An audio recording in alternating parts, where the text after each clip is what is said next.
ইরানকে ঘিরে উত্তেজনার মধ্যেই মধ্যপ্রাচ্যে শক্তি বাড়াচ্ছে যুক্তরাষ্ট্র।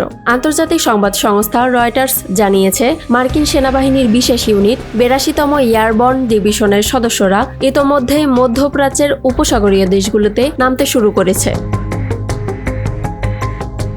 এই এয়ারবর্ন সেনারা বিশেষ প্রশিক্ষণপ্রাপ্ত প্যারাট্রুপার, যারা দ্রুত যুদ্ধক্ষেত্রে মোতায়েন এবং কৌশলগত অভিযান পরিচালনায় দক্ষ।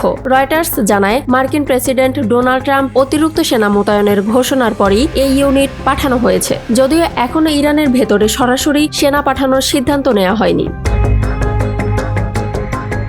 নর্থ ক্যারোলিনার ফোর্ট ব্র্যাগ থেকে পরিচালিত এই বাহিনী ইতোমধ্যে মধ্যপ্রাচ্যে থাকা হাজার হাজার মার্কিন নৌসেনা, মেরিন এবং স্পেশাল অপারেশন ইউনিটের সঙ্গে যুক্ত হবে। গত সপ্তাহেই প্রায় ৩,৫০০ মেরিন সদস্য এই অঞ্চলে পৌঁছেছেন। সব মিলিয়ে মধ্যপ্রাচ্যে যুক্তরাষ্ট্রের সামরিক উপস্থিতি দ্রুত বেড়েই চলেছে।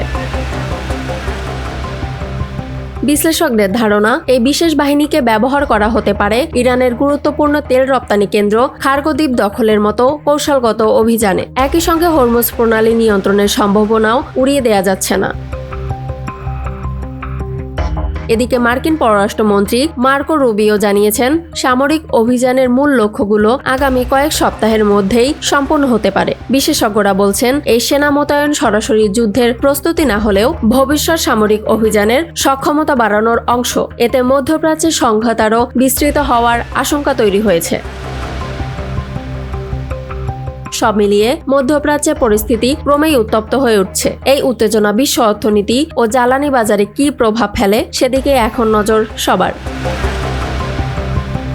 ইয়ামনি নিউজ ডেস্ক, নিউজ 24 ঘন্টা।